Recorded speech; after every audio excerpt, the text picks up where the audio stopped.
Thank you for tuning into the Check Down Podcast HTX. I'm your host, Robert Lopez, and along with my co-host, Roy Swan. Producer is Julio Ramirez back at the studio. We have another distant podcast episode this week. Still trying to stay safe with everything going on.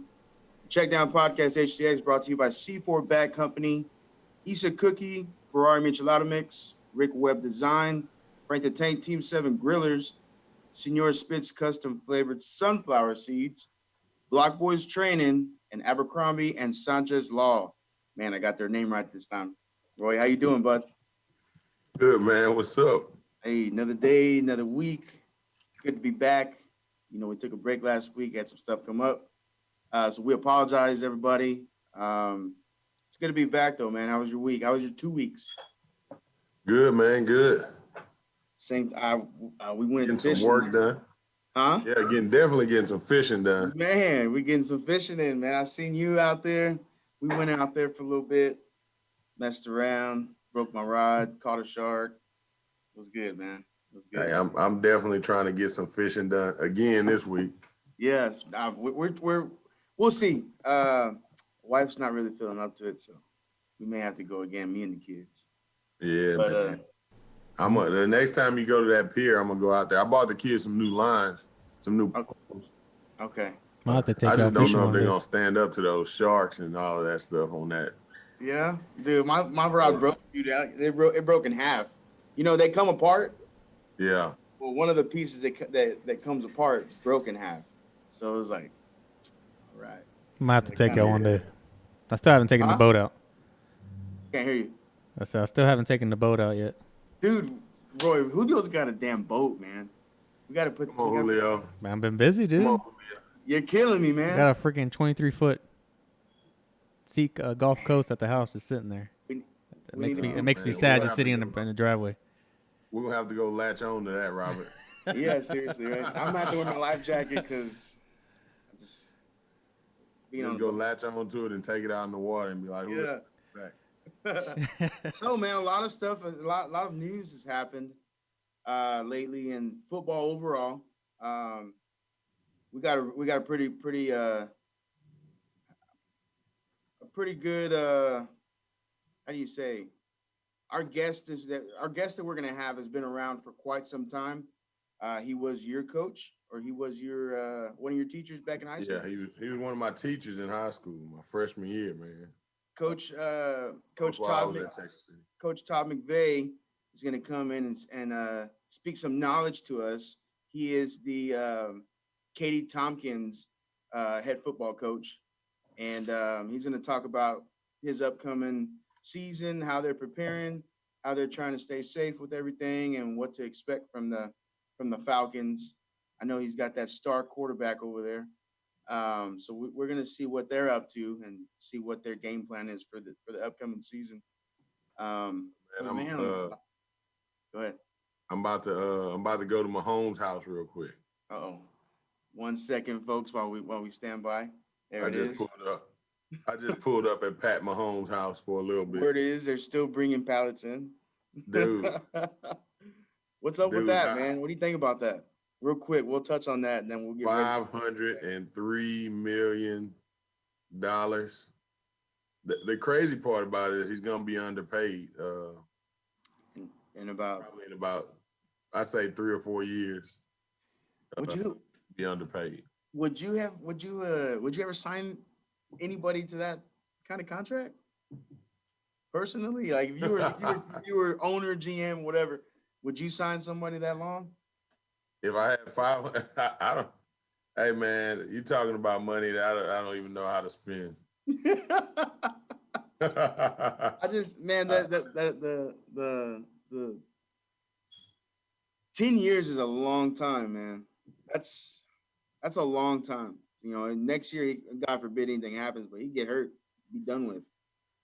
And I don't know. It's just been a fan of that, but that's just me. That is a lot of money, man. And this is the situation I think a lot of people were worried about with Dak. Now, Dak, all he has to do is probably go to the conference finals, conference final somehow, break the bank. This is the situation that, I know all the owners hate the Chiefs right now because the Chiefs just set the bar on the quarterback so high. And Lamar Jackson. Man, I said Deshaun Jackson, not Deshaun Jackson. Deshaun Watson. Deshaun Jackson is in trouble. Did you see what he posted? I didn't see what he posted. I didn't see what he posted, but I heard about it. Yeah, but man, real busy with work lately, man. Dak, Lamar Jackson, who else is not paid right now? All those young guys that hadn't got paid yet. I don't know, man. It definitely, the ball is definitely in their court now. I think the Cowboys should have given Dak what he wanted at first. Now they're gonna have to break the bank for him, man. Yeah. But I've always thought too, like teams that have a high paid anybody, they usually don't do that good. I personally don't think that the Chiefs are gonna win any more Super Bowls. I don't. I think the Chiefs already have the roster though. Oh, they do. So they got to win with who they got. They won't have the chance to add new pieces. But how big is their window? 2 or 3 years, man. 2 or 3 years.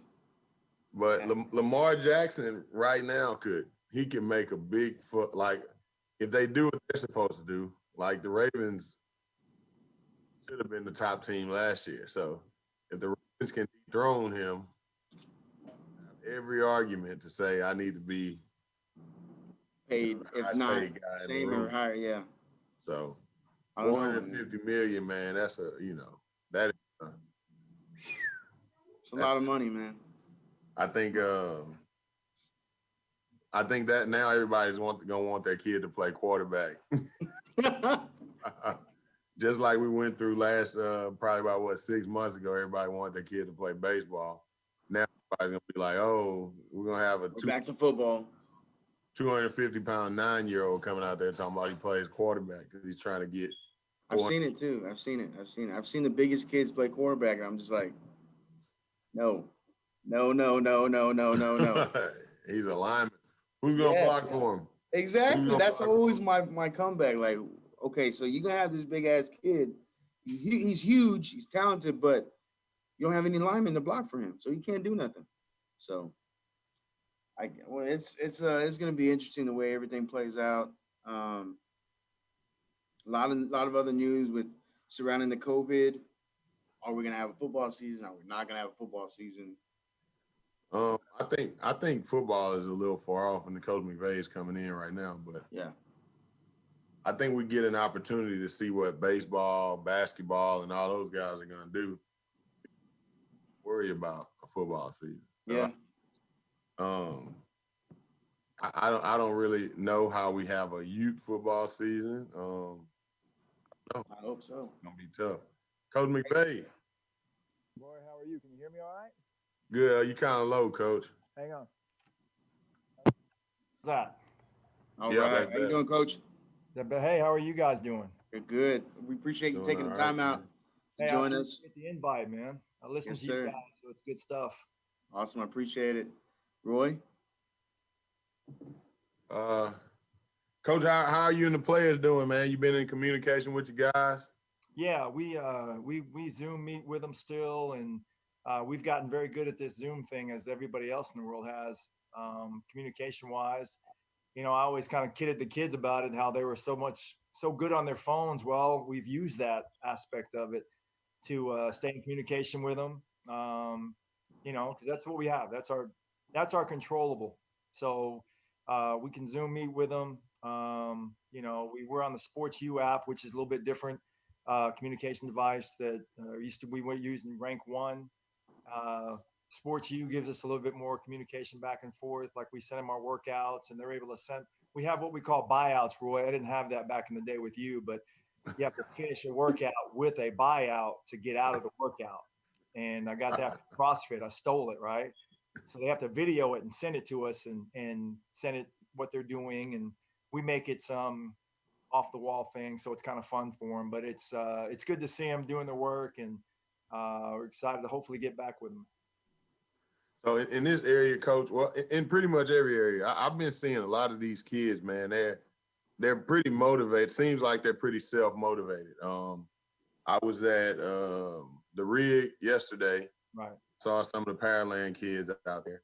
I've been at the Dawson Freshman Center, and like I see waves and waves of these kids out there working out on their own, like together, doing workouts, and it's different than what I think people think about this newer generation of kids. Like people kind of give them a lazy tag or whatever, but they're out there Yeah. and working out. And I agree with you on that because that was, I mean, obviously it's your concern as head football coach.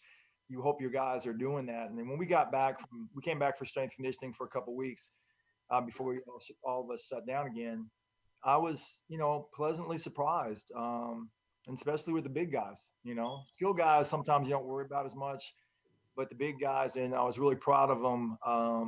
Thought they did a good job and came back in as good a shape as you can. But I agree with you. I think a lot of them are more self-motivated to go out there and get that stuff done.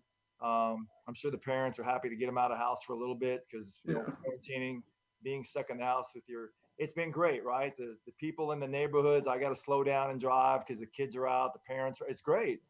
I mean, there has been some positives too, right? The family time and all that, but it's good to see the kids being self-motivated, and being out there. And obviously, everybody's 0-0 right now, so we all have a lot to play for.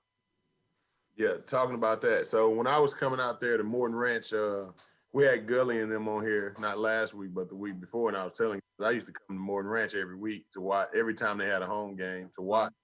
And I would see you out there. You would AD, get you back into the coaching booth. That seemed like a lot more stressless job. Well, the one you I think it was one of those things. I've been coaching for a while, and Coach Dowling, he's very persuasive when he makes the comment to you, "Hey, I got an AD job open. You're not getting any younger." Oh, thanks, Coach. Appreciate that. Right. It was an opportunity to get into Katy ISD, which is a top tier school district in the state of Texas. And it was just the right time to do that for me. And I got a wealth of knowledge being around a bunch of people and learning. And I think I said this to you when we talked at some of the Morton Ranch games, being able to watch 7 cultures, to watch Katy, Cinco, and all those teams and what they did. Because as a head coach, when do you get to go visit anybody? You really don't. And to have some insight to other programs and other ways of doing things, and kind of just molded that. And I think it's like this, Roy. I was on the sideline for 33 games a week watching. I loved it. I mean, but there's something about when that national anthem played and I was still standing in the end zone. There was just something about that the fire burned in me, because people would say, you sure you're done coaching? And because I'd be in the end zone coaching up with just standing there coaching, and kind of had to go be by myself. And I loved my job. I really did. It was great, blessed. But the opportunity at Tompkins came up. I wasn't going to go anywhere because my kids are entrenched here with the district. And it was just, what I said, if it works out, great, I'm here. If not, I have a great job. And opportunity, again, at my age, is different. It doesn't come knocking all the time when you're 28, 29 years old. So now, you go 0-9 your first year and you're going, what the heck am I getting myself into? But, those kids, and I say this all the time, the 2017, my first year at Tompkins, kids played their hearts out for us, played as hard as they could, left it on the field. Scoreboard, as a coach, the scoreboard at that point was about what they were doing. And we were getting better every week. In the last game of the season against Cinco, we're up 28-14 in the fourth quarter, and they're a second place playoff team. And they beat us 35-28. And that Monday, we went to work. There's no break. No, you guys, we got to go to work.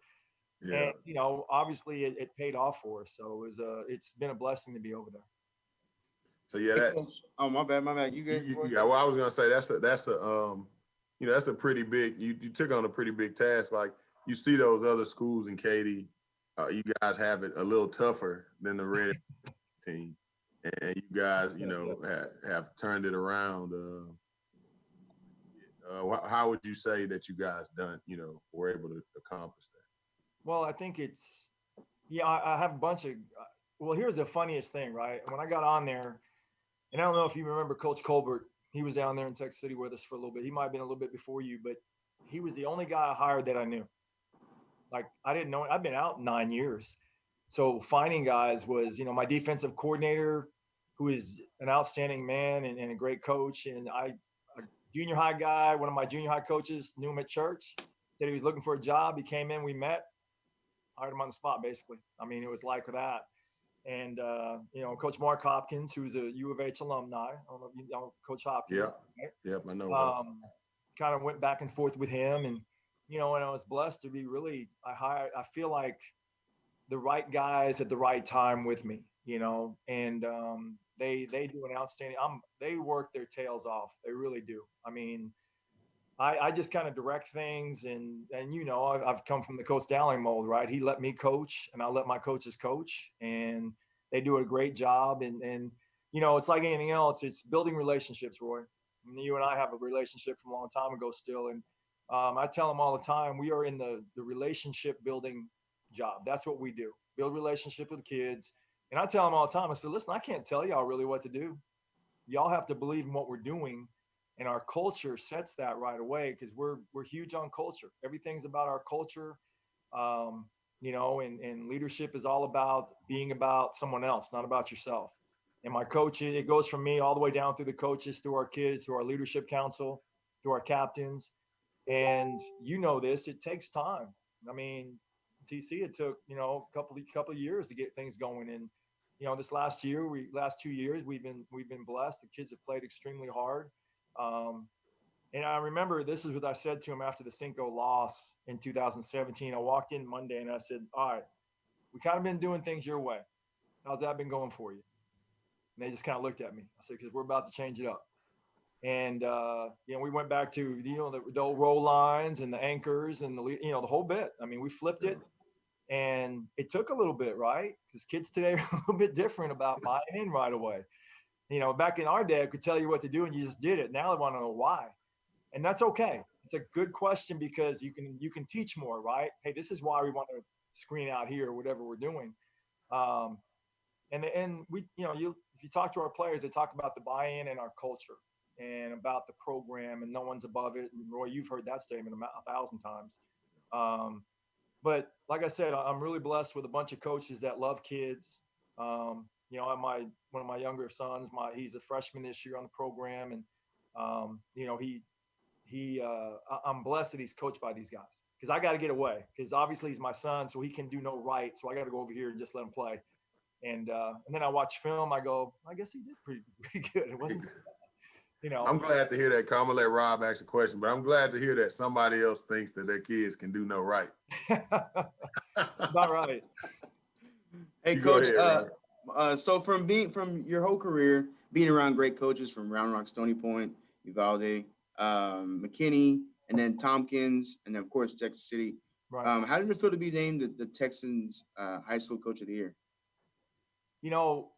Surprised and humbled, honestly. I was very surprised. It was and I say this all the time, guys, it's not about me. It's about our coaches, our kids, and all that. I mean, I accepted for our program because it's good for Tompkins. Our kids work extremely hard. Roy knows I come from the school of Jeff Dykes in the weight room. That hasn't changed. He knows how that is. It's a very intense environment. We get the most out of them. And so that was a team program award. Now, I'm not going to say I didn't, love meeting Drew Brees and all those guys I met at the Pro Bowl. And Russell Wilson is the nicest guy I've ever met. And then meeting our Houston quarterback, who was just great. And I made a lot of friends with the coaches that were there, that was the coolest part. They put us in a room, and each of us got to kind of tell our stories. And guys, I'm going to tell you something. There's some people in this coaching fraternity of ours around this nation that do one heck of a job with kids. That was my favorite part, listening to coaches from all over the states, 33 coaches, tell their stories about their programs and how blessed we are in Texas with athletic periods and the things that we have and what they're doing. And it was amazing. So great honor. Enjoyed it. Like I said, I'm not going to lie. I said I didn't enjoy the Pro Bowl. That was a pretty cool situation. I was sitting there, and Zeke Elliott comes right up next to me. I look, it's his big old beard. I said, hey, you mind if I take a picture? He goes, nope. Take a picture. And I said, hey, what do you think about that new coach? He goes, I don't know. I haven't met him yet. I went, oh, okay. And then like Bruce Smith sitting down here on the right. I go, that's Bruce. And I met this coach from New York, right? This is the greatest story. I go, hey, Bruce Smith is sitting down there, Buffalo Bills. He goes, coach, that guy ruined my childhood. They lost 4 Super Bowls. He was all serious. Totally different perspective, right? I'm like, that's Bruce Smith.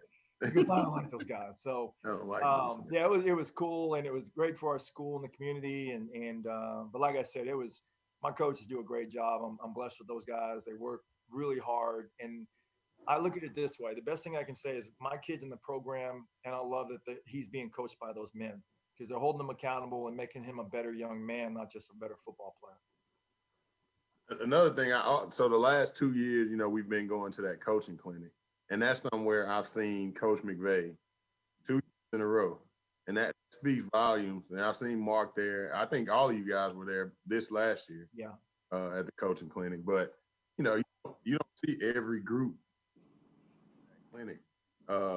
How important do you think that has been for you guys? Well, I think, Roy, I've stolen from everybody, right? I mean, I have some things that are just me, but I'm too old to reinvent the wheel. I'm going to go out and steal from the best, and I want to hear about what the guys are doing. Like Randy Jackson, Culture Defeats Strategy. He wrote a book, and we read that 2 years ago as a staff, and it had just changed us in how we kind of look at things, how kids are today. I think more than anything else, I'm listening because there was a staff from somewhere, I can't remember where it was. My defensive coordinator was just raving about them, because we love new ideas. We don't want to be stagnant. Kids are not stagnant today, right? It's the next TikTok video. It's the next whatever. They got to have something different. And we become storytellers with them. And because the story is going to last longer, like you guys will remember that Buffalo Bills story now more than any other fact I can give you, right? And, and it's true, but we try to go out and learn, and we bring coaches in. We brought Coach Jackson in. He's up in North Forney, because he's got some great ideas. And like I said, I'm a big Belichick guy, because, the kids give me a hard time, the Patriots and all that, the Deflate Gate, and they can say what they want, right?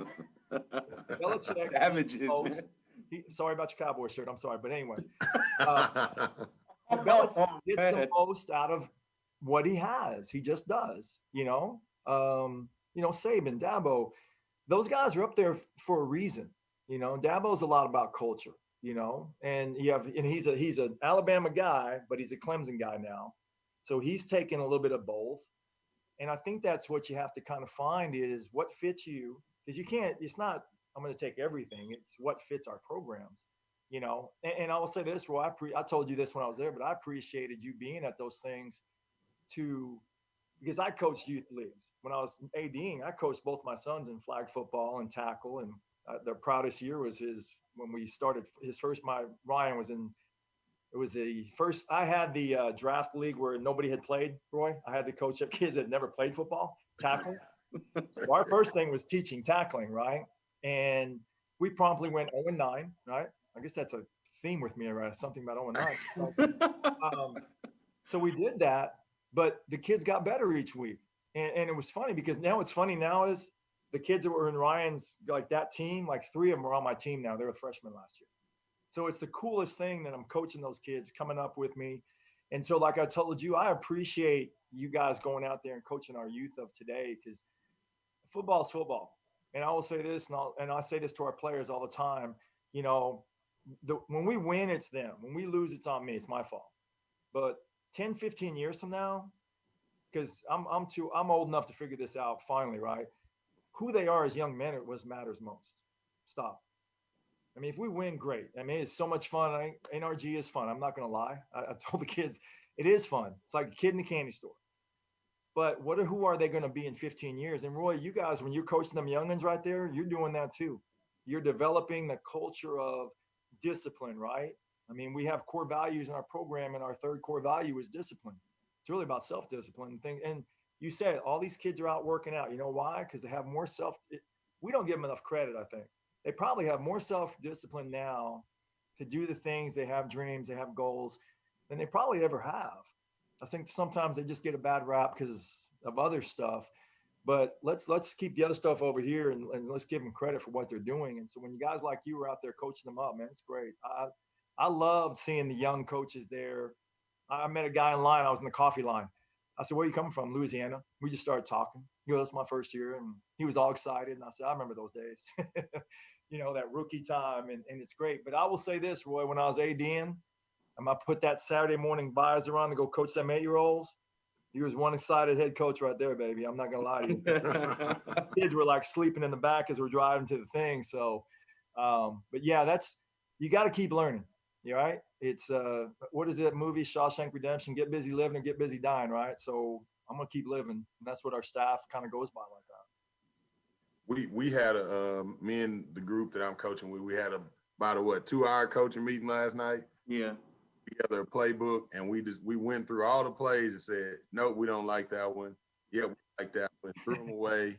Trying to get ready for practice coming up, hopefully in a few weeks here, and have a playbook that we agree on, season. So it's definitely, it's time consuming. Like me, and the reason why I think I kind of joined this podcast, because I think a lot of people don't take these youth coaching roles as serious as they should. They go out and they grab a bunch of kids with talent, and they run toss sweep over and over and over. He knows how to get the edge, but he doesn't know how to get through the, you tell him to go through the 4-hole. He's like, "What's the 4-hole? What's the," the middle school coach gets him like, "What's the 4-hole? What's the backside?" He doesn't know anything. But in Little League, he's got 50 trophies because he get around the edge faster than everybody. So, I try to push other people to go to those clinics and learn more. And some people have pushed me to go to them and learn more and just be better, because we're responsible for the kids that the middle school coaches get. If we give the middle school coaches a bad rap, what do they say about what the youth coaches are doing? So I don't think a lot of people take it 100% serious as they should, and I personally do. I feel like if you're gonna be out there, you might do. But I got a kind of off-script question, Coach. Okay. Did you ever in the history of your life think that you would see the word Cougars on the Texas City football field? Have you seen that? Wait, say this again. The word Cougars in blue and gold is now in one of the end zones at Texas City Stadium. Roy has really been out of shape about this. Cougars, Coach. It's on the ground. Remember I told you not being stagnant and kind of grow with There's my I think I want to go backwards on this one. I don't know. My politically correct answer, Roy. How's that? Wow, man. That is crazy, man. When I seen that, I was like, man, I think I read something about that, and there was not some happy people. I'm one of those people. I know. Well, I think, and that rivalry has changed, it's not what it was. And I think it's like anything else. You have to look at it, what's best for the kids. And if that's something that, because they're playing there too, I mean, at Samuel Clemens, where Steele, right? Steele is a sister school of Samuel, where I went to Clemens. I didn't really like seeing Steele in that end zone either, because I'd go there and work out. Like, what is that? But, and when the teams are playing there, they're playing there. And, and I look at it this way: if you don't like it, then win all your games and you don't have to worry about it, right? I mean, winning takes care of a whole lot of stuff, guys. Yeah. So I think you're right, though. You're right. When we were in Texas City and Lamarck, I don't think they could. I think it would have been crazy to see that in the stadium. But it would have been a prank or something. The only way the Cougars kind of gotten rid of. Now, yeah, back at that time, that would have been bad. So, hey, but do you remember? I don't know.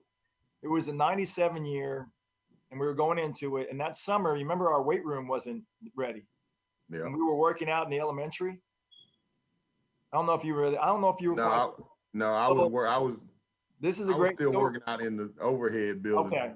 So the weight room wasn't, so we had to go over to the elementary over, I forgot what it was called back there, but we're working out and Lamar players come in and they start working out. Now, you don't have cell phones back then, right? But for whatever reason, I think in my locker, I had a click camera.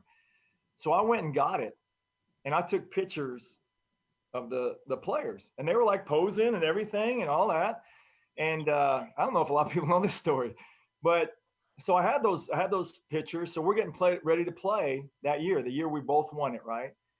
I had them blown up in poster size and we posted them on the locker room on the way out to the field. Like I got chills even telling the story. It's been a long time. You should have seen our guys when they went through it. They went nuts. They tore it down and they were just, oh my God. So I was like, thank you. Come on in. That's good. So, you know, having Cougars on the field, maybe not so bad, Roy. That was perfect, man. So I guess the next question, Coach, with this Corona, you know, you guys are coming off a big season. You lost 2 games to Katy, which is, you know, one of the best teams in the state. And last year, Tascasita, another real good team.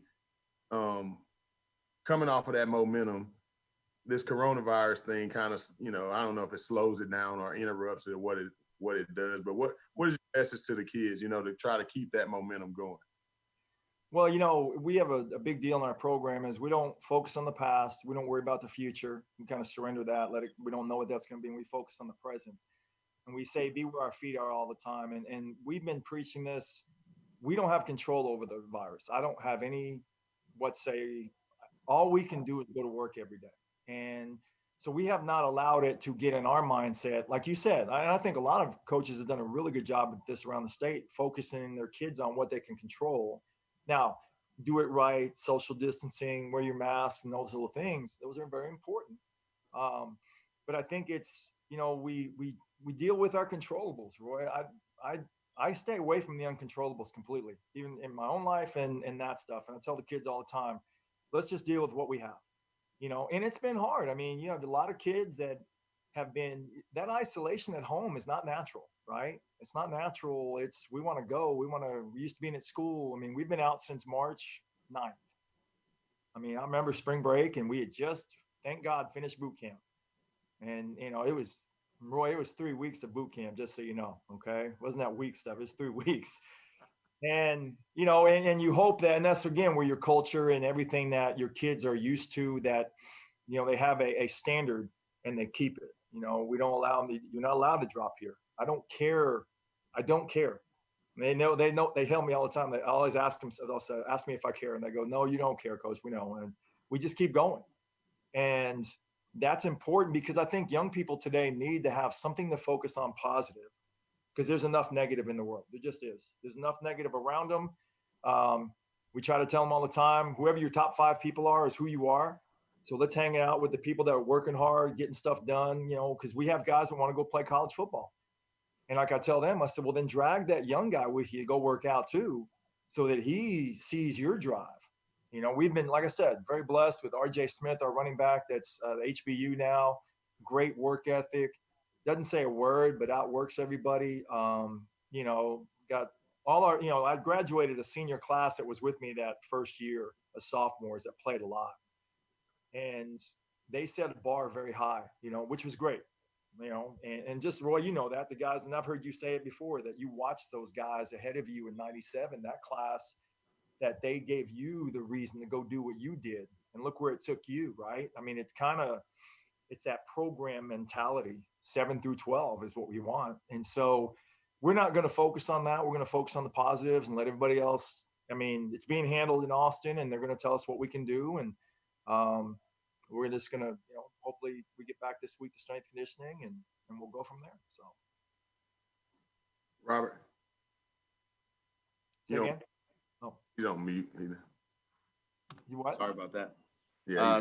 So going off of that, what do you think what do you think of the idea of potentially planning a spring football season? Well, after what I just told you, I haven't really thought about it. I mean, real honestly, you know, I don't know. I don't know how that would look.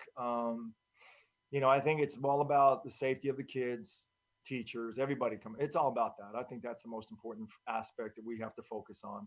As much as we all love football, I love it. You guys love it. I mean, the thought of it and all that. So I don't think about it.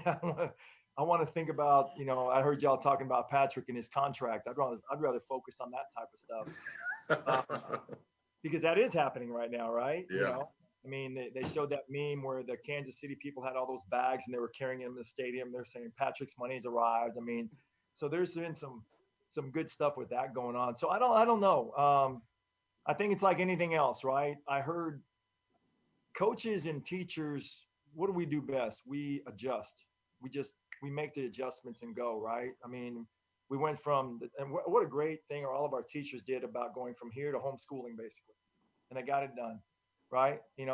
We found a way to put workouts online so the kids can get to it and they can even show themselves so we see they're doing their work. So whatever happens, we're going to adjust to it just like we always do. I think that's the best thing that teachers and coaches do, that we just adjust. And I mean, it's kind of like being in a game, right? I mean, that play worked all week. It's just not working right now.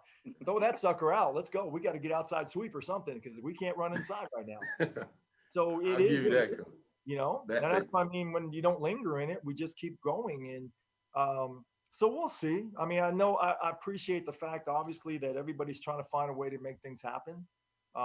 Everything's out on the table.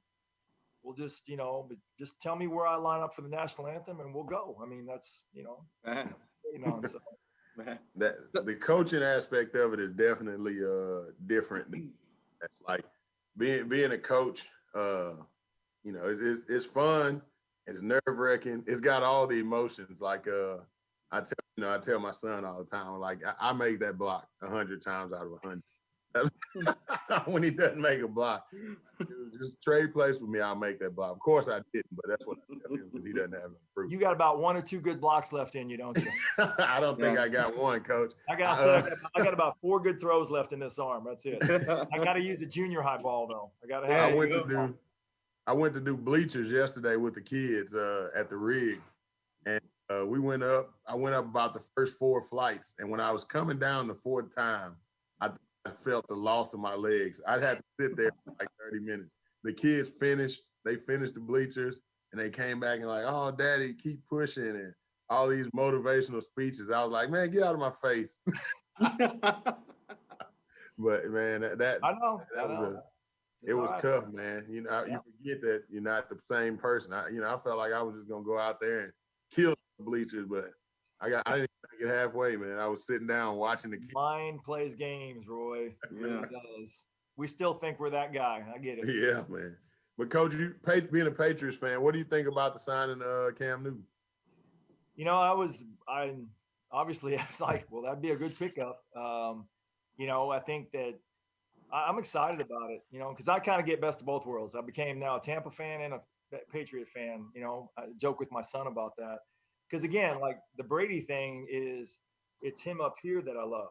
It's his preparation. It's because what do you want your young quarterbacks to prepare? That you want follow a guy to prepare as well. And not the most talented. He's not Cam Newton. He knows that. Cam's an athlete that also plays a really good quarterback, right? Brady wishes. I mean, what's Brady rushed for 1,000 yards, right? And Cam killed that by first year. So I think it's an interesting signing because I think that they kind of need each other right now. It's kind of one of those perfect world scenarios because they're built to win. I mean, they still have a lot of talent up there. Vernon's up there, Vernon Crawford, and from Texas City, and I think I said something to him, and he was excited about it as well. So it'll be interesting to see. It'll be interesting because, like I said, I love watching Cam play. It's exciting. I just hope he learns how to slide, man. He don't need to be taking the shots. That's what wears him out. I mean, I know he's Superman. I get it, but just got to take his time. So we'll see. I mean, like I said, I hope we get to see that. It's going to be pretty interesting. I like that for Cam because I don't think we've seen a quarterback like Cam with a coach like Belichick. I agree. I don't think we've ever seen this dynamic together before. Go ahead, Robert. So speaking of quarterbacks, you have been blessed with a great signal caller from what we've seen. Tell us a little bit about Jalen.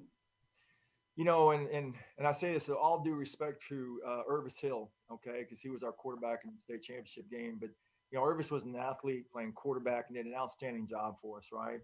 And, you know, I've coached a long time. Jalen's got the best arm I've ever had. I've been around. I mean, it's an NFL. I was sitting there watching the NFL quarterbacks throw at the Pro Bowl. I go, yeah, Jay can throw it, you know. But Jalen is he is a personality. He's a great kid, great family. And the story I'll tell you with him, right? Storyteller, right? I'll give you a story, right? So we're out there with my 11-year-old at the time, and my son's a receiver. So I've taught him to run the out and up and how to get guys to bite. Let me pump at you. I said, well, Jay, run this against Torian, which was our receiver. I said, hey, go play DB on my 11-year-old. So Tori, you know, I said, Jalen, hey, pump it and then just throw the out and up. So he pumps it, throws it. Tori, he makes him bite. My son turns up, catches it. Jalen runs down there, guys, lifts him up like it's an NFL touchdown to win the Super Bowl. Just excited. My son's like scared to death. He has no idea what's going on right now. But, you know, it was. I told Jalen, I said, Jalen, that's what I love about you most, man. It's still a game. It was fun, and that is the part. Now he is a competitive sucker. Don't get me wrong. I mean, he goes out to play. But, you know, as good as a quarterback is, he's even a more outstanding young man. And that says a lot about, like I said, his family. I know his mom and dad very well. You know, his dad's a policeman and very much a disciplinary guy. And, you know, Jalen works extremely hard on his craft. Like you know, I think somebody, I won't say who it was, some college came in and said something about playing safety. And I went, well, that recruiting's over. That's done. I know that's done. Because he looks like a safety. I mean, he is a well-built. I always tell him, I said, put your shirt on, man. You're making me jealous. Stop it. Let's go. He looks like Cam, you know, like just a smaller version. But he's an outstanding young man. He's a leader of our offense. You know, he's been playing there. You know, because I left him on the freshman team his first year just to let them be freshmen, play. I mean, it's kind of like what we did with the 97 group. We brought them up. We moved them up as sophomores, but we let them play as freshmen. Mm-hmm. That's kind of where I remembered that. And I said, I'm going to leave these guys here and let them play. And they went 7-3 their first year. So Jalen has never had a losing record at Tompkins or I think anywhere he's been. But he's just an outstanding young man, guys. He really is. Character. And he's got this laugh that just cracks me up. If I ever need something, I'll look at him and I'll crack his laugh at him. He'll crack his laugh back at me. And we just laugh, you know, and even on the sidelines, you know, there was something in a game and he came up and said something to me and I looked at him, I go, I don't even know what was said, but it was just a moment, right? One of those moments that no one else knows is going on, and just an outstanding young man, but a very talented kid. And, you know, and hopefully we'll get to see him this fall. So we'll see. Yeah, definitely. Last one, Coach. Get back out. Yeah. We got some guys, some youth guys who are, you know, they want to get into coaching. They're looking to get into coaching. What advice would you have for those guys that are looking to get in? Well, number one, get a teaching field, not PE. Okay, that's tough. It's because that's going to be, say, if you're talking about the high school level, that's going to be coordinators and stuff like that. And it's funny, I just had this conversation with a young guy today that's thinking about getting into coaching. I told him these things. I said, get a teaching cert. Don't be afraid to start the junior high, because that's where you learn the craft and you get to go up and watch the high school guys and how that program runs. And I think that's important. I value our junior high coaches, because Roy, you said it right. From our youth leagues here in Katy, our parents and people do a great job. And then we get them in our junior highs. And I feel like we have some of the best junior high coaching. I mean, I'm watching junior high kids run 4 vertical, right? And the quarterback's reading the safety and he's throwing off and the receiver's breaking off the receivers. I never threw a vertical until like my senior year in high school. I'm like watching this stuff going, it's amazing. And so the talent you're going to have at the junior high level and make kids love the game, right? The game, we practice it more than we ever play it. It better have a little fun to it. You better be able to have a little, it's like this, right? I tell them all the time, I'm not your friend, I'm your coach, but we can have fun. There's a difference. And enjoy the game. Like I enjoyed you guys, Roy. I love coaching you guys, man. It was fun. but we practiced hard. We got best out of both worlds. And I think for young coaches today, don't want to be the OC right away. Sean McVEY, youngest OC or head coach, you know, and going to the Super Bowl and all that. Okay, now where are you going to go? Because now everything's expected right here, right? Anything else, unless he gets the Super Bowl, is down here. He's subpar. Give yourself a chance to learn the game and work. I'm still learning the game. I'm still learning things and like that. And just be a learner. And, you know, and if I will say this, if they start the junior high and you want to move up, be at the high school on the weekend. I tell my junior high coaches all the time, if you want to move up, I don't know you until you come up here and I get to know you. Because I got to know if you fit up here. And if I have an opening but doesn't fit who you are, don't take that personal.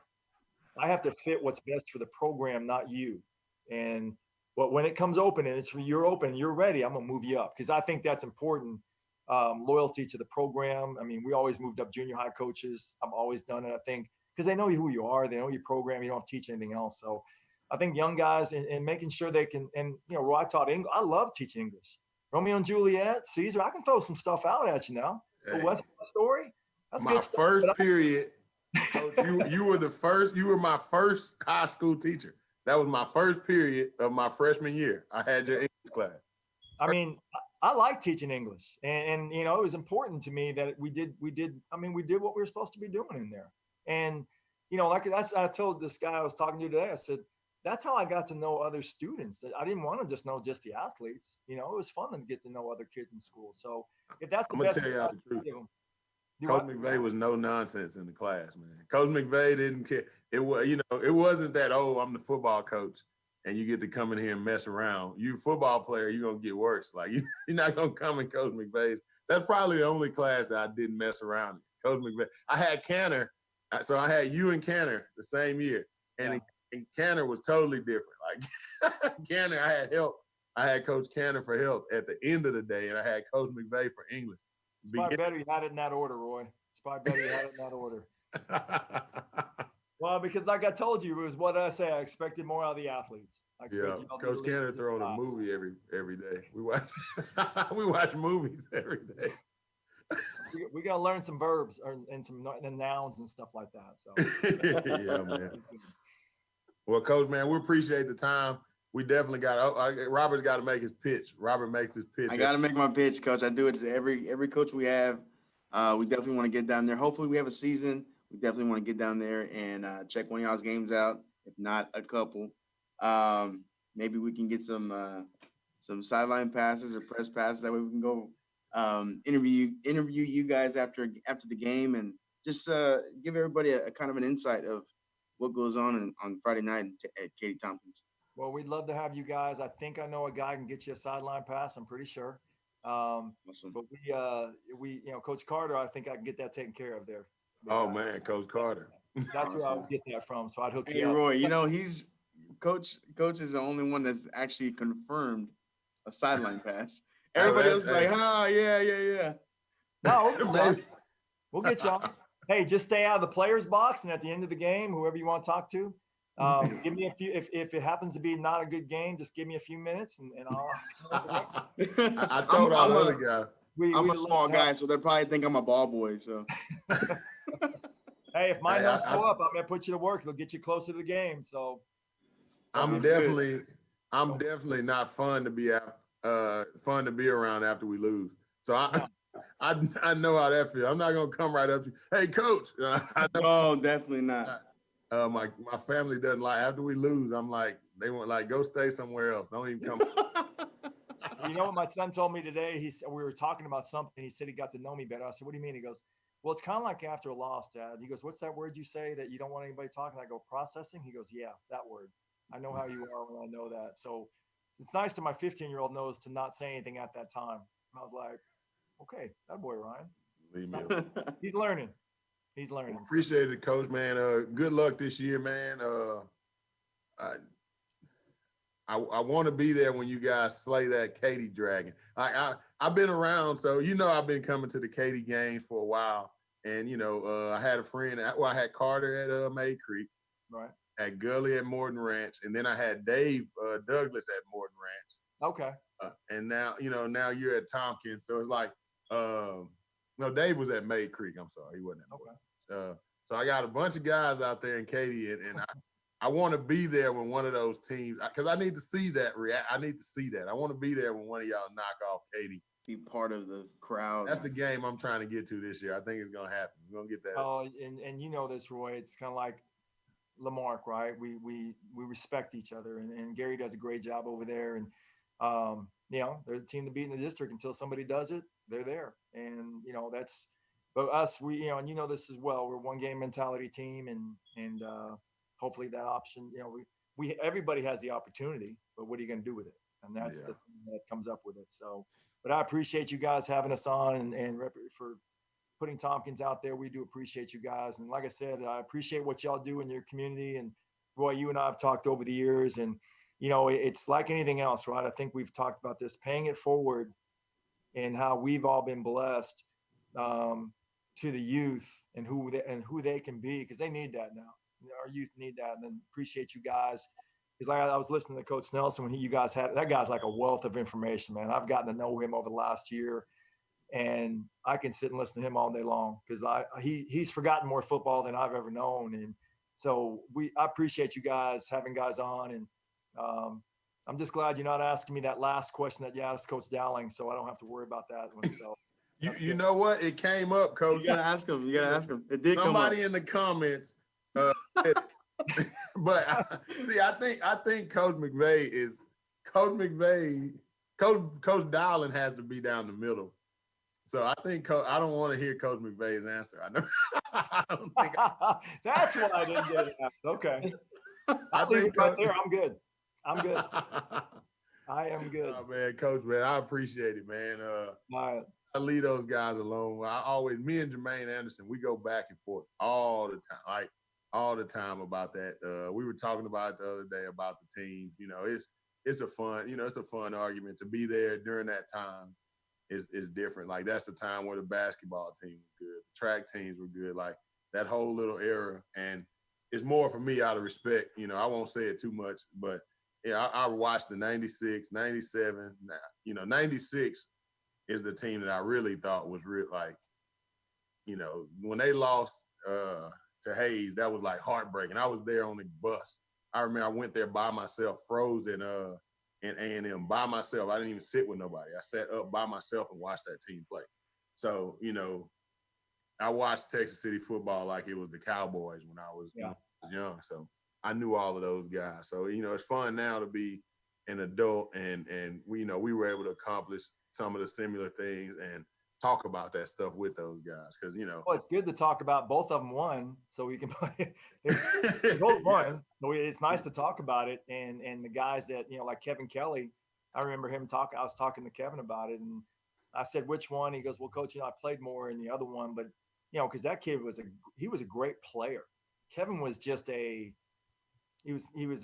just made plays. That's what I loved about him. You know, he wasn't nervous Hill athletically, but he made plays, you know, and that's what I loved about, like you said, that group of kids all the way through that era down there, just played hard, you know, like just had that edge about themselves, and I loved it. And that was the difference between a lot of it. So, no, it was it's two great teams. And I don't know if you ever remember the movie The Best of Times. It's with Robin Williams. It's an old movie, but if you need to go watch, if you're a football guy, you'll appreciate it. But it's basically where they play a game again because the guy dropped the ball. And so maybe we can get the old 97, 99 out there, get a little flag football game going and for bragging rights or something. Glory game. You have an ambulance. You're going to have an ambulance. And ambulances. 5. He said 5. It's going to be the worst game in history. We're going to have really short quarters, Roy. It'll be 2-minute drill. That's it. Probably going to be more talking than football. That's all right. It's good to talk with the guys. So, but yeah, man, Coach, again, I appreciate it, man. I'll definitely be out there to check you guys out. Mark Hopkins, the best video game player, the best NCAA football player in the history of the game, man. Is he really? Man, I'll tell the story real quick. Mark, so Fridays when we used to travel, right, to go play games, we're always in the hotel, either home or away. So we had this thing where we would play the team that we were playing against on NCAA football that night. So we had a PlayStation 2 with a multi-tap, which a multi-tap lets you hook up 4 extra controllers. Really? So we have 2 multi-taps and 8 controllers plugged into the game most weeks. So there would be 8 of us in the game, and we would start on the highest level, right? So let's say we're playing Memphis. We start on the highest level, Heisman. We play Memphis. And usually on Heisman's, 8 of us, you got everybody controlling everybody. So you get your butt kicked because somebody's safety is messing with something. He's not paying attention. They throw a touchdown. Oh, wow. Heisman, then we play it all the way down until we won it.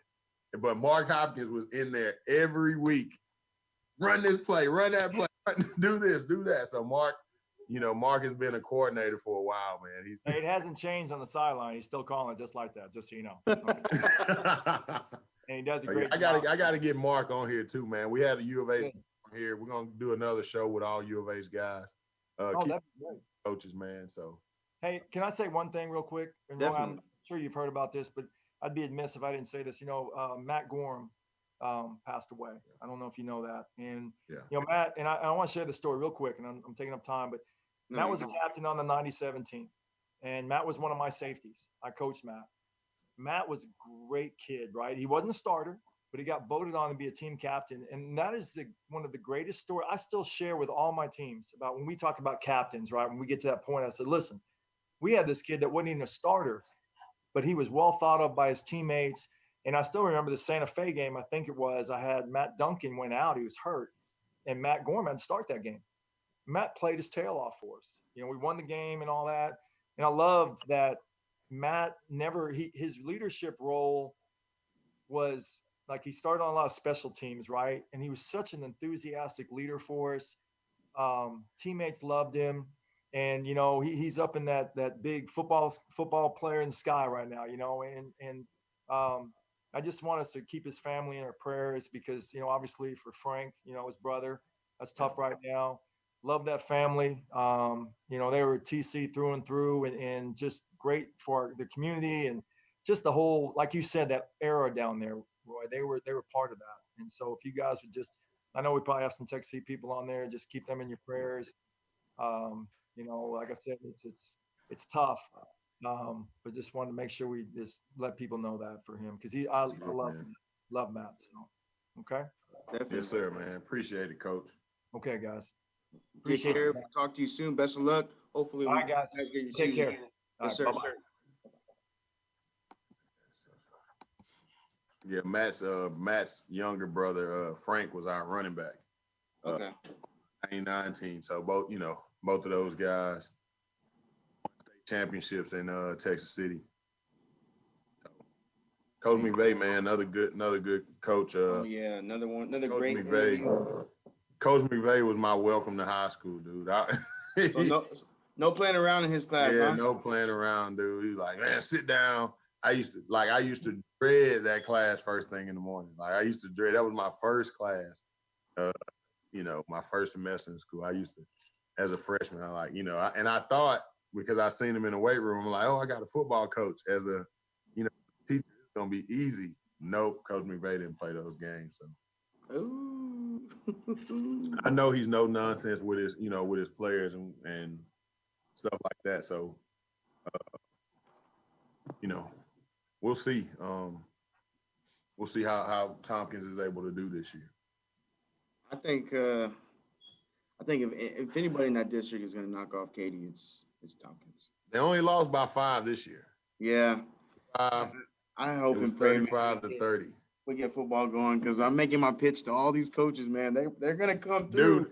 Dude, we've gotten, I gotta say this, dude. We've been able to get so many coaches on this thing, and shout out to you guys for getting it started. We've been able to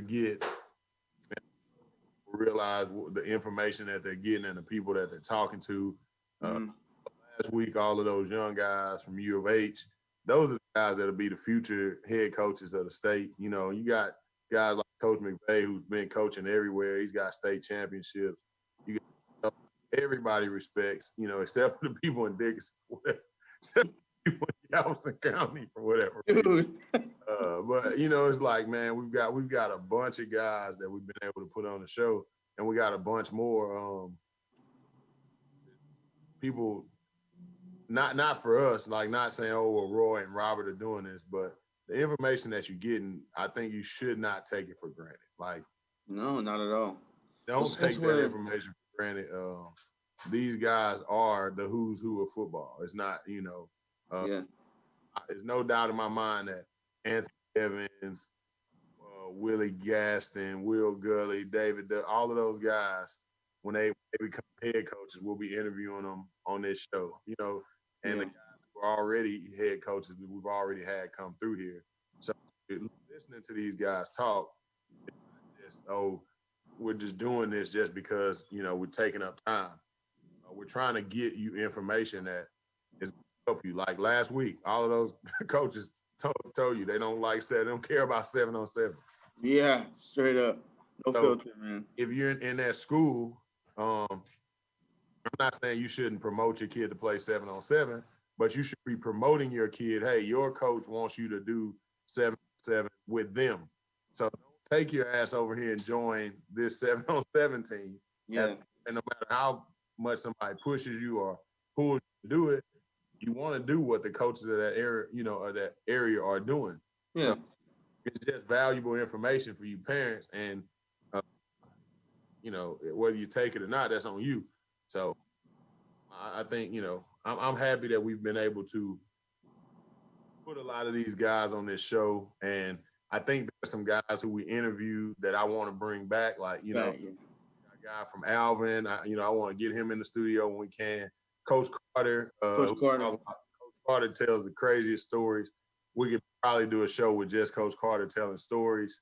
You got so many guys on here, man. It's crazy, man. I think about we've been doing this since November, and the guests that we've had, it just there's a lot, especially in the high school level. We've gotten some top-notch coaches, man.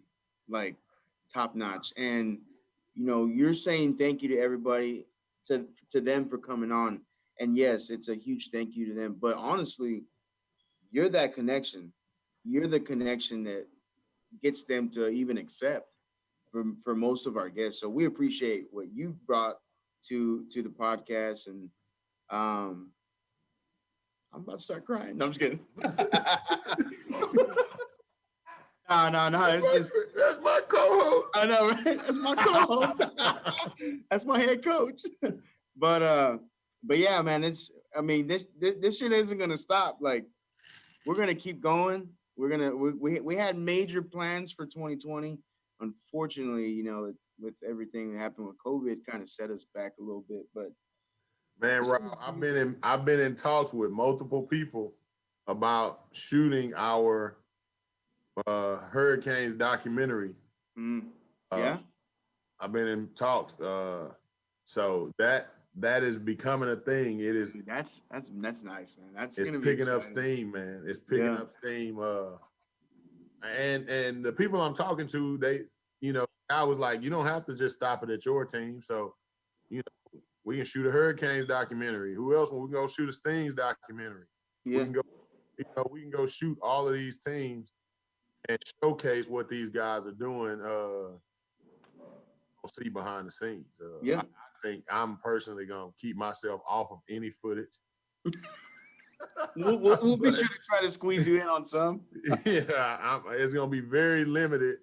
Coach Roy is a lot different than the Roy that sits here on this podcast, man. So I definitely don't want myself recorded out there on the field. But there's some guys, man, like Hawk. Hawk is definitely, he motivates the kids. He jumps around with the kids. Like, that kind of stuff needs to be captured. That guy, police officer in the city of Houston, in his spare time, he's coaching. And he's just as excited about doing this stuff as anybody you're gonna meet. So yeah, Hawk's a good guy, man. I want to spotlight guys like that, that and anybody else. I want to spotlight these guys who don't do this stuff for themselves, or for any kind of glory that they're gonna get. I want to spotlight the guys who are doing it for the kids and trying to help these kids out. Yeah, definitely. I think I'm one of those guys, but no, you are definitely. delivery is not film worthy all the time. Like, you know, my delivery is not. I don't want that captured. We showed up the first day of practice and you had a message. I was just like, all right, we're doing that this year. All right. Yeah. Go with that. Hey, man, my message probably, my kids who are 8 that are still coaching or playing with me now, they understand that it is what it is with Coach Roy. It's not going to be I'm not going to do it no other way. I don't know how to say it in the sweet way or the way that protects your feelings. How to say it in the way I know how to say it.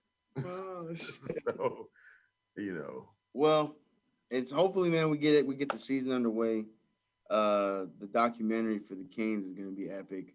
Yeah, man. I think this documentary thing is going to, the guy that I'm getting to shoot it or that's talking about shooting it in the conversation, he's already taken ownership of it. Like, he's already taken ideas and stuff. Like, he's already giving ideas. He's already, trying to figure out ways to make it, big. Pop. He wanted to do something like as soon as like next week. Like, he wanted to go and shoot one of our practices and follow one of our coaches around, put together a show, and put an episode out. Like, he wanted to do it pretty much instantly. Damn. But COVID is kind of in the way, so we're in the works, dude. I think we can do it. And I think we can kind of follow us around and see what it takes to put together episodes. Because people just think, oh, these guys just get these coaches, they just come on. It's just, like, yeah, seriously. We can follow us around and see what it takes to put together a week of the check down. But let's talk about these. Student athlete of the week. Student athlete of the week. And just so you know, I'm trying to get him with us, but I don't know if it's gonna work. Julio, you ready? Can you hear me? Yeah, I'm ready. Are you ready for? Yeah. Go ahead. Okay. Student athlete of the week for this week is Juvon Smith, aka Juju. He's 10 years old. Last year's team was with the Southside Ducks. Hopefully, he's going to be playing with the Pearland Hurricanes 10U this year. His favorite player is Odell Beckham. He's 10 years old. I don't know if you've ever seen him play, Roy. Dude is elusive, man. He's got some of the best agility that I've seen here at the 10U level. We played him last year twice. We played with him in the showcase, and dude definitely doesn't run from the smoke, man. He's all about it. He rises up to the occasion every time. So congratulations to Juju. He's a great kid too. He's very, very quiet. From what I see, very quiet. My son says he talks all the time, but I don't really. I never see him talk. Here and there, I'll see him talk, but he's a great, humble kid. So congratulations to you, Juju. Keep up the great work, man, and hopefully we'll see you this season. I already talked to your dad, so if he hadn't told you anything, if your dad hasn't told you anything, you better ask him. Hey, man. But I'm trying, man. So he'll be another great. When I look at what we're doing with the Hurricanes, and what we're trying to do, I don't think it's a 1-year deal. Like, I don't think it's let's pile up a bunch of people and be good this year. What I want to do is I want to be good or great for an extended period of time. I want to put these kids on a platform while we're out here trying to find people to record, not because we want some clout or whatever, you know what I'm saying? I got a good job. My life is fine without them. Like, I don't need any of that.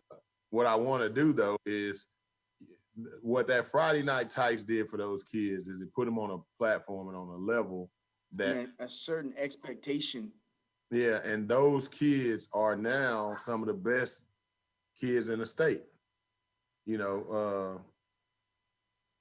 Pretty much, like, those kids have, because of the exposure they had, like, and I think we hear people say exposure, right?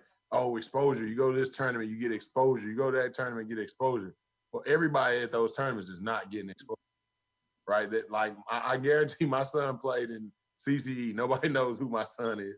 Like he didn't go out there and get exposure at left guard. You know what I'm saying? So the exposure comes when you put it on film and people watch that film and they see, not because they're watching him, but because they're watching the film and they see, man, what this kid is doing. Look at his work ethic. Look at this. And those kids notice, I think when you put those kids on tape, it puts them to like, I'm being recorded. So I want to look the best. I want to look better. So I think we got a golden opportunity right now in Pearland to do something in this area that nobody else is doing. I know everybody thinks probably, it's a knock on them. I don't care about y'all's organizations. I'm sorry, I don't care about what nobody else is doing. I only care about what we're doing. I respect what you guys are doing, and I want the best for you. But when I say things about our organization, there's not any fight at you guys, or I don't care about, your feelings or none of that stuff. It's an organization. We're trying to do something that nobody else is doing. Period. Like, trying to take the organization to a level that nobody else is at around here. And a lot of people equate that to wins and losses. And that's not, what I'm talking about. I'm talking about just a next level organization. The Cowboys are the top organization in football, whether you like it or not. Whether you, no, they're not. They're not this, they're not that. Whether you like it or not, the Dallas Cowboys are the number one organization in NFL football. Yep.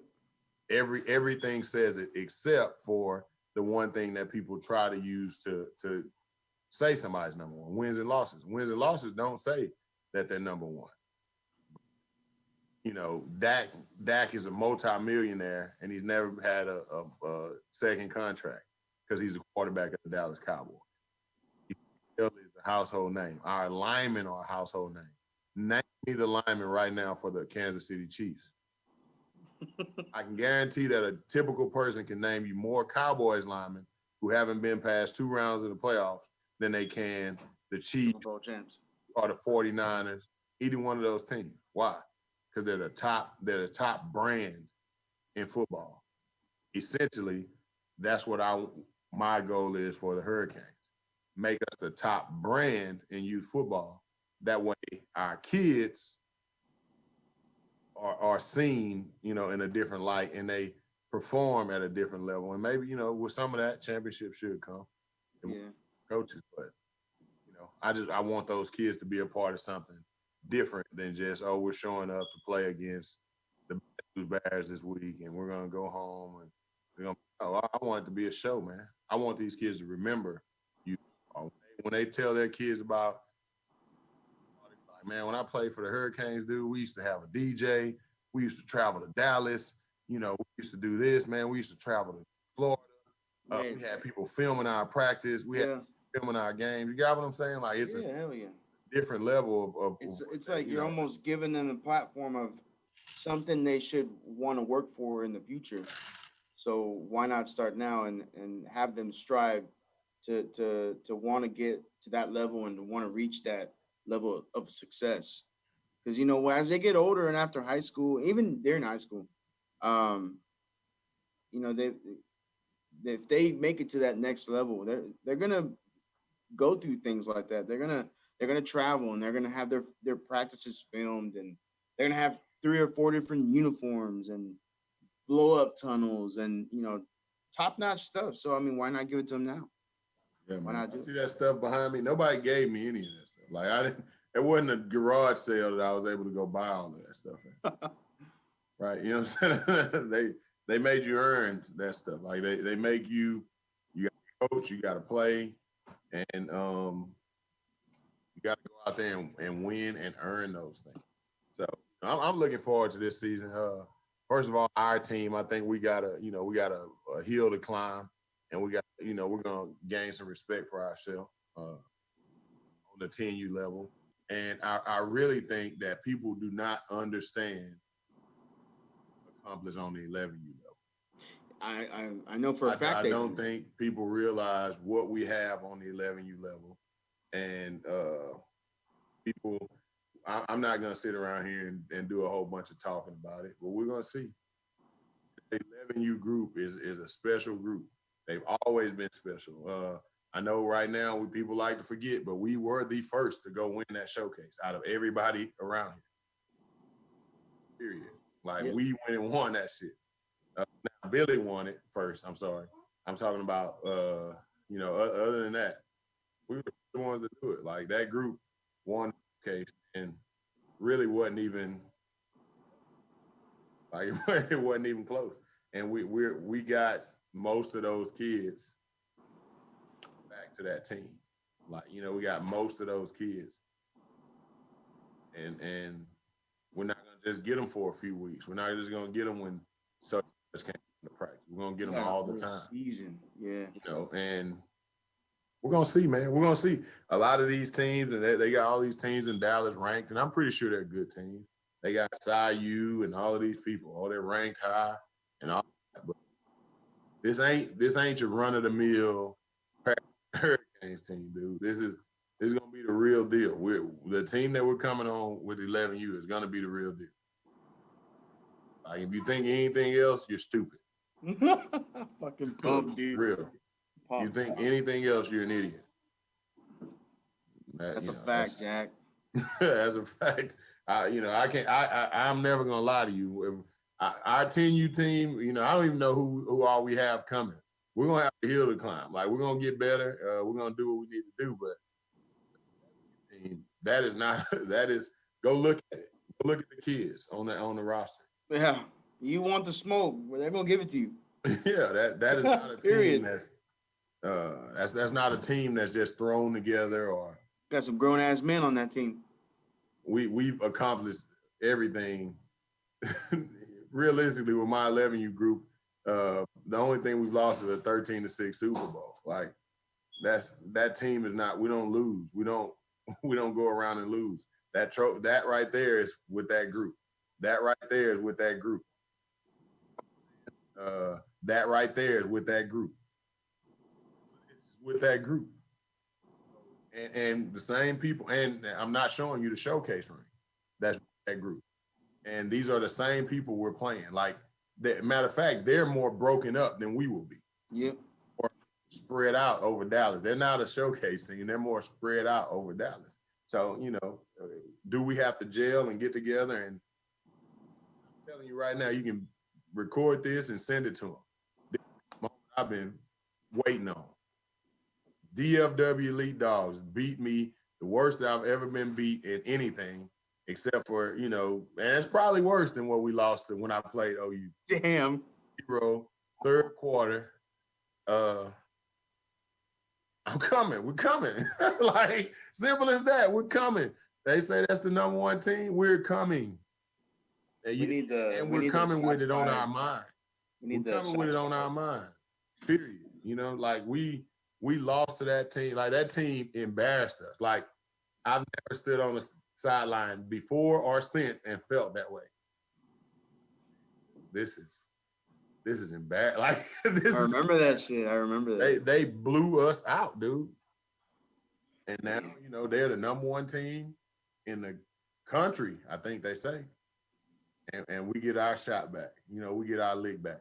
Realistically, for these kids, for the coaches, for everybody involved on our end, like, that's what football is.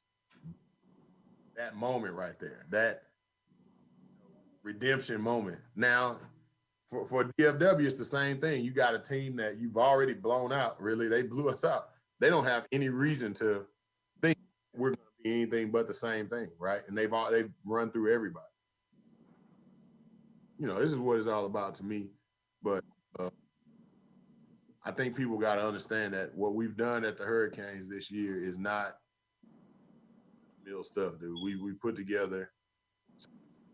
We're going to have some struggles on some levels, but struggles are only going to last this year because the product that we put out there is going to attract those players that are on your team and they're on the bubble of being on your team because you're not doing the right thing. This is going to force people. And I think the people in Baffle think they're protected because we're gone, but no, they're not, right? They're players. They're good players are going to see what we're doing, and they're going to migrate from it. You know, the worst decision Baffle could have made was to let us leave and not progress that league, because now your best players are be like, what am I doing over here? You know, yeah.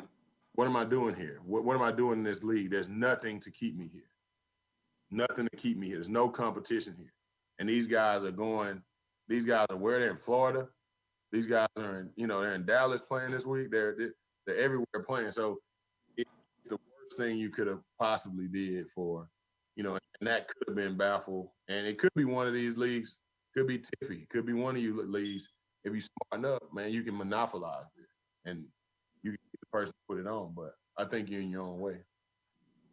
With that being said, if you got any 10U players, come on, bring them down. Hey, well, look, no, hold up, Robin. Don't be inviting everybody. I don't want no cupcakes. I'd rather go out there with 12 kids who want to play football than 25 kids who want to show up and shit, cupcakes. Look, I don't want I don't want no parents to argue with. I'm not arguing with you parents. True, yeah, you're right. My bad. I'm not arguing with y'all, man. Period. Like, I'm not gonna go back and forth with y'all. Y'all were 12th grade JV players. So I'm not gonna go back and forth with you. Like, oh shit. They didn't give me all of this stuff. We worked for it. We're playing some football here. That 10U group can do it. I don't think a lot of people understand this. That 11U group, the first year we went and played Pearland Elite, won 2 games. We won 1 against y'all, which was 7-6 or something like that. Yeah, 8-6. 12-6 or 12. Yeah, you go 12. We won 12-7 against Team Texas. The other game we won was on penetrations. We got 9 yards in overtime versus Humble? No, it's not Humble. Humble blew us out with Lil Dylan. Huh. The Dogs. Not the Dogs. What's the North Side team called? The Pack. There we go. The Pack. Okay. We played the Pack, and the Pack it was 0-0 and we won on penetration. When we first started Parallel Elite, that was it. We didn't do any. We weren't making no hell of a noise. And then at the next year, we didn't even come close to lose. All the way through the showcase. The very next year, we didn't come close to lose. And this last year, again, same thing. Especially we lost to Tech City in the regular season, but in the select season, we didn't come close to lose. I'll say it now. Me and Demo go back to. We take our players back to South Houston, and we keep our team. I still don't feel like we lose. Like, that's, you know what I'm saying? I don't feel like if we go back with our South Houston team, I don't think we lose. And that, ain't a knock on nobody. I know y'all like to get in y'all's feelings, but that's not a knock on anybody. I just think we don't lose. We bring back our team again. So no cupcakes. We want some ball players. No cupcakes. If y'all want to play with us, you want to play with me, man, be ready to be coached, be ready to be pushed, be ready to have fun, be ready to be challenged. We need some linemen. Yeah, we need some linemen. I don't get it. Our team, realistically, that you're not gonna get with me and Hawk on the coaching staff. I don't care who you play for, you're not gonna get a better lineman coach. Been trying to tell people that, man. Like, there's nowhere else out here is not happening that you're gonna get better lineman coaching than the 10U and 11U Hurricanes. Lineman coaches. I don't care what he's doing, what kind of little bullshit videos he's posting on the internet. None of it. You're not gonna get better lineman coaching than what 10U and 11U Hurricanes are getting this year. Period. So, you want your son to be good at playing the line, that's where you bring them. Like, a lot of these dudes don't even know nothing, man. They don't know nothing. And it's as simple as that. I don't want to throw a bunch of organizations under the bus or people under the bus because people getting their feelings about this stuff. But, you can look in this camera and then you go look yourself in the mirror and say, do I know anything? No, you don't. So, like, for real, this is honest to God truth. I sent Royce down there with TJ. I was content because TJ plays skill positions. And, you sent your kid to Billy because, like, people are sending their kids. Robbie, you had your own team, right? You had your own team. You send your son to another person. And didn't coach. And didn't coach. That's selfless because you want your son or your kid to get better. What these people want is not that. They're not selfless. Because realistically, if you're in Pearland, if your son is a lineman, there's no reason if he's 10 or 11 that he should be knocking the doors down to get on our team. Yeah. There's no reason. There's no reason for him to be on any other team. I agree. None whatsoever. There's nothing open. There's no lie. And anybody who debates it, I'll send you the link right now. Who wants to debate it? I'll send you the link to get in here right now. And you tell me why a kid in the area within a 20-mile radius should be on any other team. Come on. 10 or 11. Tell me, let's argue it. I will argue you to death. There's nothing that you're going to do for that kid that's going to be better than what me and Hawk are going to do for that kid. From teaching him to the relationships to all of that stuff. There's nothing that you're going to do for that kid. So anybody who wants to debate it, say, I will send you the link to this to this Zoom meeting, and you can come in here and make your case. You know what I'm saying? Please, somebody, please. They're not going to do it. They know better, man. They a lot of these people, they're going to sit behind the scenes and say, oh, yeah, we got this, we got that. We got this. But if there's Chris said they can send me them 12s. Yeah. No cupcakes, please. Yeah, this is the other thing. Whereas these local leagues might not have a league, I think we're gonna have a league regardless. Yeah. I think we're gonna play regardless. I think because I've seen, in the sport, in the coaches page, they're definitely really keeping up with things, and they're trying to. If there's one crease of a go, they're gonna take it. We're gonna play regardless. Man. Yeah. But let's talk about Cam Newton. Let's do it. Cam Newton is getting $7.5 million max. Shit. And a lot of us want to make that about being a black quarterback. I don't 100% know. I think Cam is a great player. He was the MVP, 4 years ago? 4 years? So does being the MVP 4 years ago of a contract years later? This is not, it's just like any other sport. Mike Tyson was the heavyweight champ such and such years ago. So if Mike Tyson steps back in the ring, does Mike Tyson deserve, Floyd Mayweather money? I don't think so. I don't think this is I do think there is a race issue with quarterback. I do think that is that. But I think Cam Newton hadn't been MVP level in the last few years. So to ask anybody to pay Cam Newton for $30 million is ridiculous. You ask yourself, if you had $30 million, would you give it to Cam Newton? Yeah, that's a good point. I wasn't for it just because there's some backups that are making more money than him. But you put it that way, then yeah, you have a point. I wouldn't right now, and Cam Newton shouldn't have to prove himself. Cam Newton shouldn't have to deal with a lot of shit he's dealing with. I get it, but I think injuries and things of that nature hurt Cam Newton. Look what he got. What is that? That's redfish. Oh,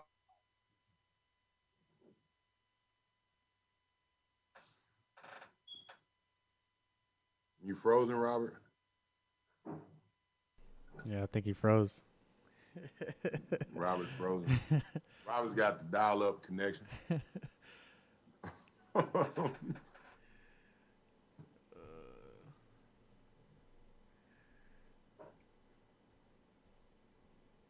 He said we couldn't out. Yeah. No, not we.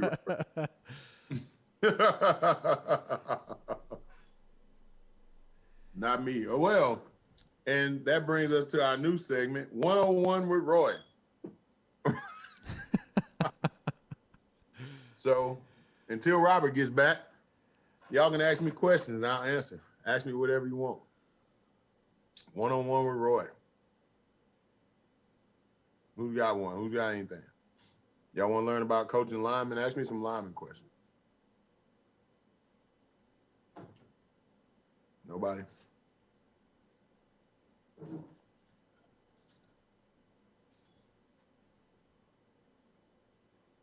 When do y'all think y'all gonna start playing, Roy?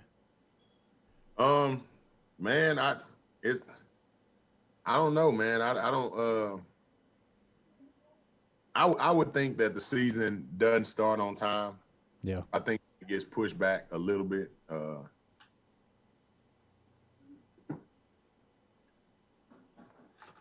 Push the season back a few weeks, and then we'll start there.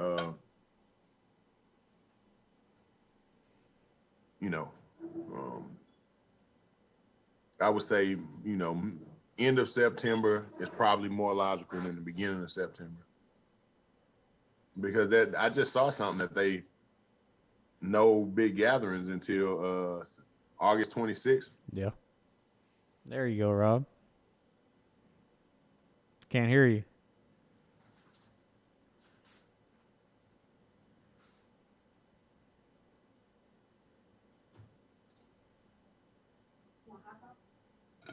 Yeah.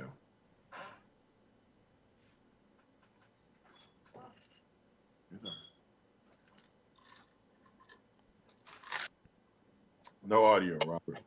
You hear me? Yeah, there you go. My bad, bro. I'm an idiot, dude. I had my computer plugged in, and I didn't have it plugged into the wall, so it died. My bad.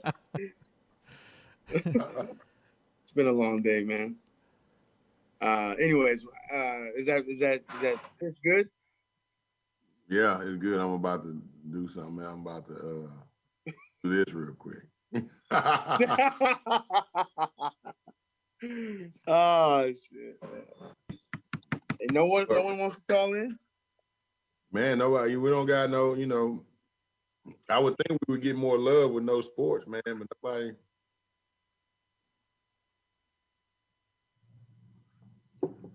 Yeah. Well. So, are we have a season, Roy? I think so, man. I think old Trumpy McTrump is Trumpy McTrump. Dude, that guy's a character. Trump? Yeah.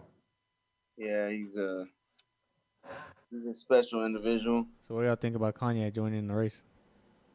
I think it's a joke. And then there's another guy too. I think the guy from Lincoln Park or something like that. What the hell? He's running for president. I just think that people need to stay in their lane. President has become a joke. Yeah, I agree.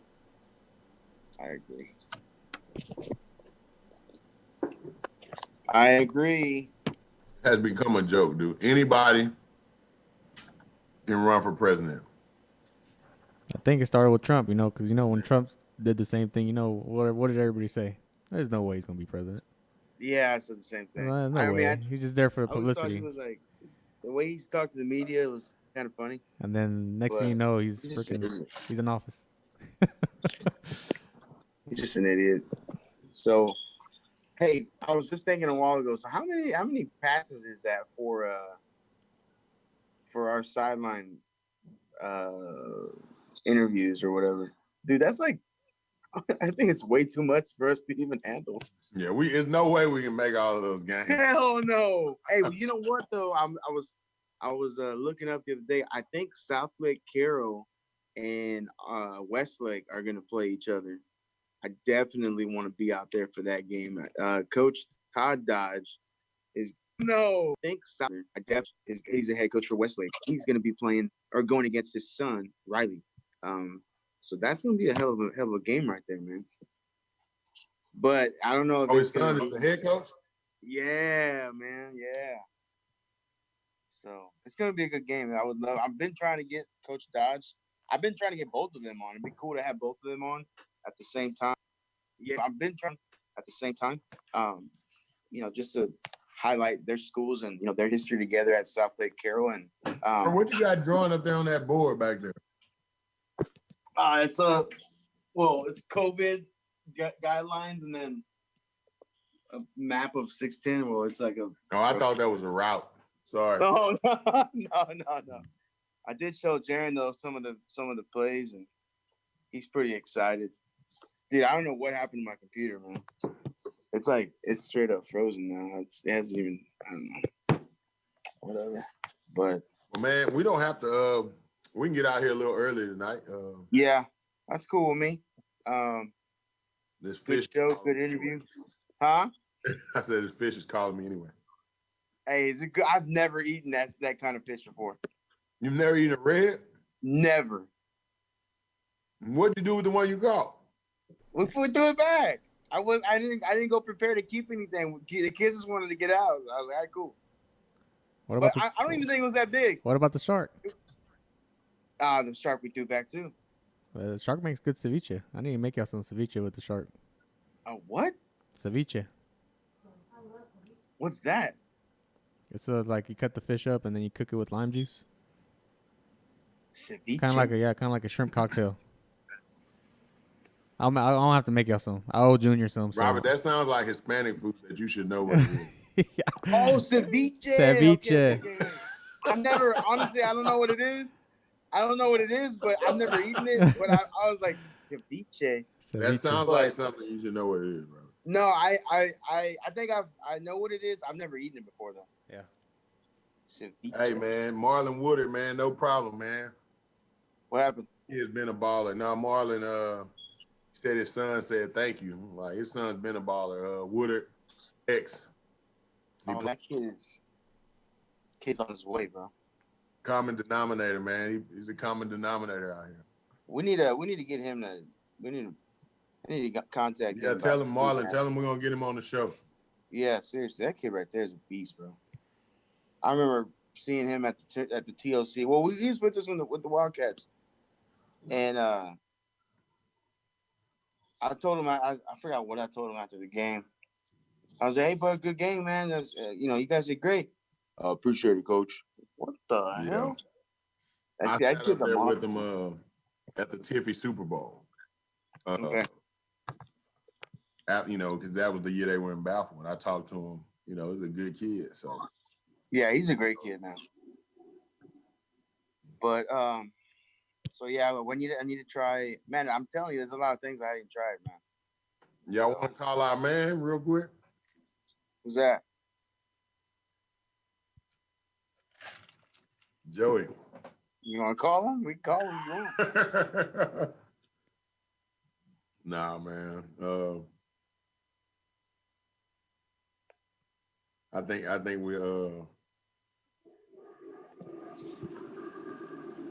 we shut it down, man. Coach McVEY had a good interview. Yeah, he did. He had a great interview. Special thanks to him. He had a great thing. I think Tompkins gonna do some good things this year, man. So I don't want to say they're gonna take down Katy right now, because what if we get Gary Joseph on? Then he's gonna call me out like the way old. Feels good. So I don't want anybody to call me out anymore, man. That shit hurt me. Hey man, I tried to get Coach Joseph. He don't even got an email on the website. He like the Pope. Dude, I know he's a ghost, dude. You can't get him. You can't just get his information. But man, appreciate everybody, man. Appreciate y'all for supporting us this long. I know we're on late. We might need to bump our show hours up, Robert, on Wednesday. We might need to starting at 7. Yeah, I'm good with that. See if that helps us out. What time do y'all start the wind up? 7. We start at 8. No, 8. Start at 8. Theirs is on Friday though. Man, wind up between 7:30 and 8. numbers, boy. Between 7:30 and 8, it's our time frame. Maybe a little over. Hey, speaking of the wind-up, you guys want to catch some select baseball, talk select baseball, hear the latest buzz in select baseball. Tune in to our baseball side of our baseball podcast here at the Wind Up Media Group. It's the Wind Up Podcast. They best select baseball podcast in the state of Texas. Period. So be sure to tune into them on Fridays at 8 p.m.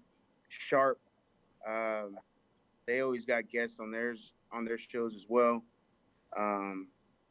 Steve, Julio, and Junior do a great job presenting that podcast and getting all the information, all the buzz out, and what's going on in those tournaments. I hear some crazy things, That's man. that's some crazy stuff the last few weeks. It's crazy. Huh? There's been a lot of crazy stuff going on in baseball scene the last 3-4 weeks.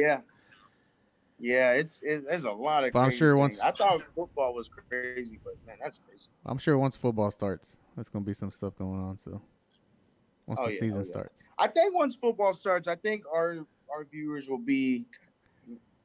You guys there? Yeah, okay. Yeah, we're. I think once football starts, I think our numbers will go up a little more. Yeah, for sure. One thing I do want to ask, or what I question is, we average about 3,000 views. We only have 1,800 people following our page. We only have 288 people following our Instagram page. We appreciate it if you go to our social media. Instagram is at the Checkdown Podcast HTX. Go click that follow button. What's the Twitter again, Roy? At the Checkdown. At the Checkdown. At the Checkdown HTX. Oh no, is it at HTX? Right? At Checkdown HTX.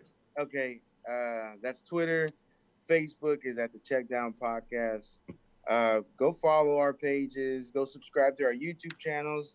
I know we really haven't promoted our website, man, but we do have a website. Everything going on, it's been tough to keep up with, and we have our busy schedules as well, but we're gonna start keeping up with that stuff more often, and it's a great website. It's Rick Web Design did a great job with our website for both the Wind Up podcast and the Checkdown. So yeah, on our social media pages, the website link is in the bio. So go check those out. Tell us what you think about it. Roy, you got anything else? Nah, man. I'm good, man. Appreciate it. Appreciate Coach McVEY. Appreciate all you guys. See you next week. Yeah. The Checkdown Podcast, once again, is brought to you by C4 Bat Company, Issa Cookie, Ferrari Michelada Mix, Rick Web Design, Frank the Tank Team 7 Grillers, Senor Spitz Custom Flavored Sunflower Seeds, Block Boys Training, hosted by your own Roy Swan, and Abercrombie and Sanchez Law. Man, I got that name right twice today. Proud of myself. You guys have a great week. COVID is no joke. So, practice your social distancing. Wear your face mask, gloves if you need it. Be safe. We'll see you guys next week. Have a great week.